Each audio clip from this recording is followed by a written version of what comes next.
जिले के लोगों के लिए जन दर्शन केवल एक कार्यक्रम नहीं बल्कि उम्मीदों का ऐसा सफर है जहां हर व्यक्ति अपनी समस्याओं के समाधान की आशा लेकर आता है। चाहे वह बिजली पानी की दिक्कत हो, स्वास्थ्य सेवाओं का मुद्दा हो या किसी सामूहिक विकास की पहल, यहां हर समस्या का स्वागत है।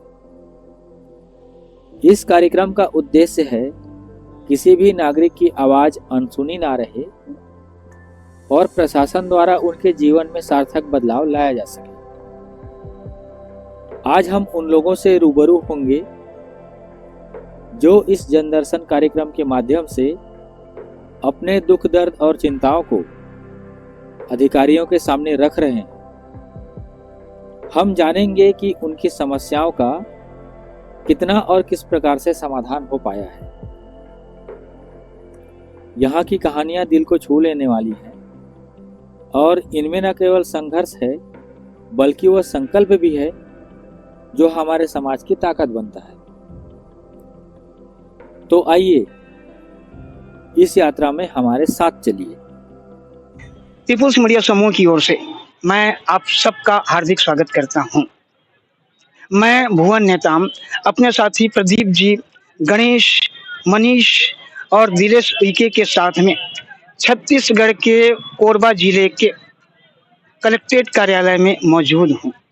आज हम उस कार्यालय के अंतर्गत यहाँ पर हैं जिसे जन दर्शन कहा जाता है। एक ऐसा आयोजन जहाँ पर कोरबा जिले के कोने कोने से लोग अपनी व्यक्तिगत और सामूहिक समस्याओं को लेकर पहुँचते हैं। यहाँ पर हम लोगों की सच्चाइयाँ, उनके दुख दर्द और प्रशासन की पहल का गहराई से अवलोकन करेंगे, जो केवल एक रिपोर्ट ही नहीं बल्कि आपके और मेरे जैसे लोगों की जिंदगी का एक महत्वपूर्ण अंश है, जो अपने अधिकारों के लिए, अपने हिस्से की रोशनी पाने के लिए यहाँ पर एकत्रित होते हैं। तो आइए इस यात्रा में हमारे साथ चलिए। तो लीजिए, कलेक्ट्रेट में जन दर्शन में हमारे कोरबा जिले की कुछ महिलाएं भी अपनी समस्याओं को लेकर के आई हैं। तो चलिए उनसे पूछते हैं कि वो कहाँ से आई हैं। तो चलिए शुरू करते हैं। तो सबसे पहले तो अपना नाम बताइएगा और किस लिए आई हैं ये भी बताइएगा। देखिए, मेरा नाम गोदावरी श्रीवास है और हम लोग लक्ष्मण वन वार्ड नंबर 11 से निवासी हैं और हम लोग अपनी समस्या लेके आए थे। अभी वहाँ पे रेलवे क्रॉसिंग का ओवर ब्रिज बनने वाला है, तो हम लोग का जब मकान जा रहा है ना, तो उसका जो पैसा हमको दिया जा रहा है उससे हमको संतुष्ट नहीं है भाई। कि 70,000 रुपये सरकार दे रही है हमको, है ना। 70,000 में सरकार हमको मकान बना के देगी क्या? नहीं देगी ना। तो हम उसी को मांग कर रहे हैं। हम तो ये नहीं कर हमको जीविका चलाइए आप, है। ये माता राम है, मेरी माँ है ना, तो वो ना उसके आगे ना पीछे कोई नहीं है। मैं रहती हूँ बाहर। मैं सुनी हुई इतना ये हो रहा है कि मैं जन दर्शन में आई थी निवारण के लिए। तो सर आवेदन को ले लिए, बोले कि शासन का जो नियम है वही प्राप्त होगा। अब उनसे क्या लड़ाई झगड़ा करेंगे भाई, शासन से करेंगे। हम बिजली बिल पटा रहे हैं, टैक्स पटा रहे हैं, पानी के बिल पटा रहे हैं। जब शासन का था तो शासन 50 साल तक क्यों बैठे थे? ले लेना था अपना जमीन को, है। हम वही चाह रहे हैं कि हमको जब जगह जमीन दिया जाए और पैसा दिया जाए। हम उसमें संतुष्ट नहीं 70,000 में, या तो हमको मकान बना के दिया जाए। आसपास में गरीब है वो, उसके आगे पीछे कोई नहीं है। बेचन बाई है उसका नाम, है। और शासन के ये नियम है कि कौन क्या है कैसा, सब 50 बार लिख कर ले गए। उतना नहीं लिखे कि इसका कौन है क्या है, उतना भी लिखना चाहिए। खाली मकान का दर्शा दिए एक मकान को, वो भीख मांग के खाए चाहे कुछ भी खाए, अपना मकान में तो रहेगी। अभी वो किराए में रहेगी, कहाँ से पैसा देगी बताइए? 3,000 2,000 पैसा मांगते हैं, तो कहाँ से पैसा देगी वो? तो इनके मकान का विस्तृत विवरण इनने दर्ज नहीं किया है क्या? सब दर्ज है, दर्ज है, तभी तो 70,000 रुपये आया है शासन से। तो शासन देखने आता कि कौन कैसा है, कौन कैसा है। किसी को 2 लाख, किसी को 9 लाख, किसी को 8 लाख, किसी को 3 लाख। सबसे कम रेट में इसको मिला है बेचन बाई को। और उसकी स्थिति देखिए, 70 साल, उसका शरीर देखिए, है। अपना पेट कैसे करके पाल रही हो जानेगी, है। बेटा भी नहीं है, है। पति भी नहीं है, पोता पोती है, छोटा बहू है, तो अपना बच्चों का पालेगी, किसको पालेगी, है। निश्चित रूप से, है कि नहीं? अब आप लोग बताइए, शासन से ये न्यूज मेरा भेजवाइए वहां तक। हम लोग आवेदन दे चुके हैं, हमारा निवारण होना चाहिए। अगर तोड़ने आए तो हम तो नहीं हटेंगे वहां से। हमारा मकान तोड़ने आएंगे तो हमको कम से कम एक मकान बनाने का, एक किचन का, एक सेप्टिक बाथरूम का जगह दिया जाए और पैसा दिया जाए। हम सबके लिए नहीं मांग कर रहे, हम इसके लिए मांग कर रहे हैं, हम अपने लिए भी नहीं मांग कर रहे हैं। ये बेसहारा है, उसको दिया जाए ना भाई। खरमोरा में अगर दे देंगे तो कहाँ से कमाने जाएगी बताइए? हैं? उसमें का मकान हमको अलॉट कर भी दिया जाएगा ना, तो कमा कर क्या खाएगी वहाँ पे जंगल में?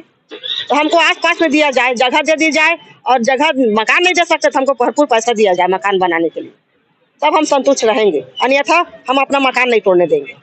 अच्छा, इसके पहले जो स्थानीय जो पार्षद हैं या वहाँ के जो भी जनप्रतिनिधि होंगे, उनसे कुछ बात कुछ हुई थी? पार्षद से भी पूछे तो वही जवाब दिए, वो भी जैसे कलेक्टर साहब आवेदन किए ना, निवेदन दिए हैं, वही जवाब वो भी दिए कि जो शासन का नियम है, क्योंकि भाई उनके नीचे मोह है, वही भी वही जवाब देंगे। अब बोले अच्छा, कौन है पार्षद वहाँ के? दिनेश सोनी है। हाँ, तब उनसे हमको कोई लड़ाई झगड़ा नहीं है भाई, वो पार्षद है, अब हमारे अध्यक्ष है वहाँ के, वो हम सब सलाह दिए कि भाई आप निवेदन लेके जाओ वहाँ, क्या सलाह देते हैं देखो। तो भी हम आए हैं, तो उसमें हमारा कोई सलाह का कोई सुनवाई हुआ नहीं, कागज जमा करके रख लिए बस। और हमको चाहिए, जो हमारा घर टूट रहा है, हम तोड़ने में मना नहीं कर रहे, शासन को चाहिए ले ले, लेकिन हमको भी तो मजबूती करे भाई। वो जब तक वो मकान नहीं पाएगी कहाँ जाके रहेगी? है रोड में थोड़ी रहेगी। बुजुर्ग आदमी, बेटा रहता, पति रहता तो कहीं पे झोपड़ी बना लेते हैं, छाया कर लेते अपना, उसका कोई नहीं तो कहाँ जाएगी बताइए आप लोग? अच्छा, उस वार्ड में लगभग कितने मकान वाले हैं? कम से कम 200 मकान निकल रहा है उस लाइन से, है तो सबको अच्छा मजबूती से मिल गया, तो लोग काहे मुंह ताकेंगे भैया? है हमको नहीं मिला था, हम आए कलेक्टर के पास में, तो कलेक्टर साहब भी हमारा मुंह बंद कर दिए। अच्छा, ऐसे कितने लोग बाकी हैं जो आज अपनी शिकायत को लेकर के? और आए थे लेकिन वो लोग चले गए, क्योंकि वो मंत्री के पास जाएंगे बोल रहे हैं। भाई उनसे भी शिकायत करेंगे, हम उनको चुने हैं ना मंत्री जी को, तो हमारा निवारण वो भी करेंगे। नहीं करेंगे तो हम वहीं पर धरना देंगे अपनी जमीन के पास में, हमारे ऊपर रोड चला देंगे। तो कलेक्टर साहब तो यहाँ हमारे प्रशासन के पहली सीढ़ी है ना यहाँ पे? यही सीढ़ी है, तो हम उन्हीं के पास तो आए भाई। अब वो क्या निवारण कर रहे हैं, वो तो सीधा मुंह में बोल दिए, हमारा जो शासन का नियम है वही होगा बोल दिए। तो शासन सरकारी जमीन तो पूरा पब्लिक रह रही है सर। कोरबा में कितने पब्लिक है जिसके पास जमीन है? सब तो सरकारी जमीन पे ही रह रहे हैं। निश्चित रूप से आधा कोरबा पूरा निवासी शासकीय जमीन पे है। अभी हटा रहे हैं, तो वो जो बोल रही हूँ ना, जिसका जमीन 2 छोटा भी झोपड़ी बनाए हैं, उसको 3 लाख रुपया मिल गया। इसके पास जगह नहीं था, एक झोपड़ी बना के रह रही है, वो अभी से नहीं। मैं कम से कम आज है ना 50 साल हो गई मेरी उम्र, 53 साल है ना, काम करेगी। मैं 6 साल की थी ना, 6-7 साल की, जब सो जमीन पे रह रहे हम लोग। अब नहर तो दूर की बात है कि नहीं? तब छोटी थी तब से हम लोग रह रहे हैं, तब तो कब्जा हमारा है जमीन पे, शासन का भी नहीं है। हम तोड़ने देंगे तब तो तोड़ेंगे कि हमारे ऊपर से रोड चला देंगे लोग? बिल्कुल नहीं, है कि नहीं? तो चलाना होगा, चला देंगे, बढ़ जाएंगे लोग। हमको मुआवजा ढंग से नहीं मिलेगा तो हम तो नहीं हटेंगे। लो हमारे ऊपर से चला देना और ले जाना अपना जमीन, तुमको जब जरूरत है तो। अब हमको जरूरत है तो हम भी तो निवेदन कर रहे हैं ना भाई, तो निवेदन हमारा स्वीकार करें ना। हम मना थोड़ी कर रहे हैं कोई चीज के, हम पालन पोषण के लिए भीख मांग रहे हैं उन लोग के पास। 500 रुपया दे रही है तो उसमें 500 रुपया में चल जाता है क्या बताइए उनका पेट? बिल्कुल नहीं चलेगा। चावल दे तो उसका चल जाता जीवन है। नसीब के जा रहे दूसरे के घर में काम करने के लिए, तब उसका पेट चल रहा है।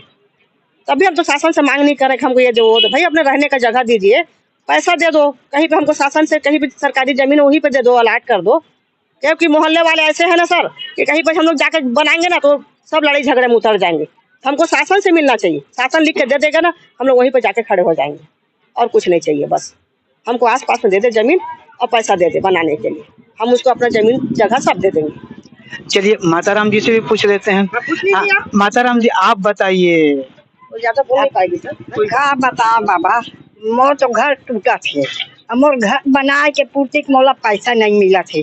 अब मैं जाऊँ तो जाऊँ कहाँ? कलेक्टर सो आए तो कलेक्टर मुँह मोड़ दी, कलेक्टर मुँह मोड़ दी। अब हम कहाँ जाई? काका लंग भीख मांग दो घर बनाए बार, पेट चलाए बार भीख मांग दो, वो तो चल जाही। घर बनाए बार कौन हमला दही पैसा है? अब शासन हमला घर के पूर्ति पैसा नहीं देते तो हम कहाँ जाई? ओकले हमरे ऊपर दो जल्ला चला दी, का करबो? जी के का करबो? रात दिन तड़पबो तो नहीं, ऐसे निराश बिल्कुल नहीं होना है, बिल्कुल इनमें नहीं रखना है। अच्छा, कलेक्टर साहब से अभी आ रहा है तो कलेक्टर साहब का बोलीस? वो कही कि जो सरकार देत है वो ही मिलेगा, और ओकले बात कुछ नहीं होगा, कुछ बातों करे नहीं जाए है तो का करिए? तो कलेक्टर साहब नहीं पूछा कि अतका पैसा में का तुमन गुजारा करके बतावा साहब? नहीं, कुछ नहीं पूछी तो हर न हम अलग गोठिया भी नहीं, पुलिस खड़े है वो चलो चलो तो का गोठिया। तो कुल मिला के कलेक्टर साहब के जो व्यवहार है या कलेक्टर साहब के तरफ से जो आश्वासन है ओकर से आप मन संतुष्ट हवा कि नहीं हवा? नहीं है नौ कलेक्टर भी हमरा संतुष्ट नहीं करे है। वही हम नौ मंत्री यही कहे है पहली के तुम्हारा मौजा मिली तब तुम्हार घर टूटी, तब मौजा वही दिन मिला थे भाई तो कहूँ ला ज्यादा मिला थे, हमरा तो हमार घर बने के फुटक नहीं देते, एक ही कमरा में टूटा थे, एक कमरा के फुटक पहली दे ना भाई है तो हाँ हम का बात शिकायत करबो, हमार एक कमरा बने के फुटक नहीं मिला थे, हम लोग पैसा तो हम का करीन बतावा, शिकायत नहीं करीन तो का करीन, तब जब मंत्री करे। अम्मा जी आप मतलब यहाँ कलेक्टर साहब के पास में न्याय नहीं मिली, मंत्री महोदय के पास में भी अगर न्याय नहीं मिली तो ऐसा परिस्थिति में आप मन कैसे करिए? अपन मन के बात बताओ। हमार घर ला नहीं छोड़ा नोई में बैठे रहो चला ली हमारे ऊपर ले 2000 अब यही तो दिक्कत है, कुछ तो नहीं दिक्कत है बाबा। कोर्ट केस क्या कर सब सरकारी जमीन के कोर्ट केस वाले को थोड़ी छोड़ेंगे हैं? कोर्ट केस कहाँ करे सब गरीब आदमी बताइए। हम गरीब बन सका कोर्ट कचहरी करबो, हम तो नालिया थोड़े हैं भाई तो ओकर सही हम कोर्ट कचहरी करे सकबो, हम तो गरीब आदमी हैं, आम आदमी बनी करत हन खात हन और आके वो कमरा में पुरिया में घुस जात हन है, हम लछइया चाहिए तब उसको के पूर्ति शासन पैसा नहीं दे थे तब का करबो, हम घरों ला नहीं छोड़ा न अपन जान दे देबो वही मेरा। इस संबंध में और कुछ कहना? संबंध वही है सर, हमको मुआवजा ढंग का दिया जाए और जगह दे दिया जाए, हम सबके लिए मांग नहीं कर रहे हैं, इनके लिए मांग कर रहे हैं, इसका कोई नहीं है इसको दिया जाए, हम एक जने के लिए मांग कर रहे हैं, इसके आगे पीछे कोई नहीं। उसका हालत देखो, उसका शरीर देखिए, आप देख लीजिए किस तरह से उसका हाथ पैर कहाँ पर है, खड़े हो जा फिर से, खड़े हो ठीक, हाँ देखिए उसका शरीर देखिए, ये पूरा शरीर देखिए तो इस स्थिति में कहाँ जाके रहेगी है, हाथ पैर उसका चल नहीं रहा है बे तो कहाँ मकान बना पाएगी है। हमको शासन से बस निवेदन है कि इसको पूरी तरह से सुविधा दिया जाए और दूर में ना दिया जाए, वहीं आसपास में दिया जाए, और कुछ विनती हम नहीं करेंगे, चाहे प्रधानमंत्री से मिले हमको शासन से या फिर मुख्यमंत्री से मिले, यहाँ के जो प्रधान है विधायक है जो भी है हमारी सुनवाई पूरी करे, इतनी हमसे निवेदन कर रहे हैं और कुछ नहीं, हमको कोई शिकायत नहीं है। हम साहब से आए थे मिलने, उनको जो ऑर्डर मिला वो आवेदन दिए तो वो स्वीकार कर लिए हैं। अब हमारा निवेदन ये है कि हमको शासन से जो मुआवजा मिला हम उस पर संतुष्ट नहीं है, हमको पूरी तरह से संतुष्टि किया जाए। जितना मकान बन जाता है आज के डेट में 3 लाख 4 लाख रुपया लग रहा है भैया है एक मकान बनाने में, निश्चित रूप से है क्या नहीं, तो हम कहाँ से लाएंगे उतना पैसा? बहुत महंगा हो गया, बहुत महंगाई, रोजी मजदूरी करने वाले बोलते हैं हमको 500 रुपये 600 रुपये रोजी चाहिए है, रोजी में रख रहे हैं तो बोलते हैं हम इतना पैसा लगेगा, सीधा बोलते हैं एक कमरा का कम से कम 1.5 लाख 2 लाख रुपये खर्चा आता है, सीट में भी बनवाएंगे भैया तो 1.5 लाख रुपया लग जाता है एक कमरे में, वो भी तो नहीं दे रहा सरकार, तो क्या करेंगे? हम तो रहेंगे अपने घर में, तोड़ने आएंगे अपने घर तोड़ो और जाओ, नहीं तोड़ेंगे अपने घर को, हम वहीं पर मरेंगे। बस शासन से यही नियम है कि हमारी सुविधा देकर जाए, हम सबके लिए मांग नहीं कर रहे हैं, इनके लिए बेचन भाई के लिए मांग कर रही हूँ मैं, उसको दे दिया जाए बस। जब हमारा टूटेगा तब हम अपना देखेंगे, हमारा तभी नहीं टूट रहा था, हम क्यों बोले भाई? हम बाहर रहते हैं अभी, कमाने खाने के हम लोग भी बाहर चले गए हैं, सुने हैं तो आए हैं भाई, माँ है छोड़ थोड़ी देंगे बताइए, बेटा नहीं पति नहीं उसका, हम भी दूसरे के बस में है ना भाई है, तो हम क्या कर पाएंगे बताइए। इसीलिए मैं शासन से वही निवेदन कर रही हूँ कि मेरी सुनवाई को सुने और स्वीकार करे मेरा निवेदन। ये तो था महिलाओं का अपनी जो है दुख दर्द, अपनी बातें, अपनी समस्याएं शासन के पास उन लोगों ने पहुंचाया है। कहते हैं कि वही हालात का रोना है, क्या किया जाए, जिधर भी देखिए बहुत कम है, क्या किया जाए। तो ये तो था प्रशासन का रवैया, उन्हीं की कहानी, उन्हीं की जुबानी। पीपुल्स मीडिया समूह की ओर से मैं अपने साथियों के साथ भुवन नेताम, और आप अपनी प्रतिक्रिया जरूर बताइएगा। और इन्हीं शब्दों के साथ, इन्हीं बातों के साथ मैं आपसे विदा लेता हूं। आप सबका बहुत बहुत धन्यवाद। नमस्कार।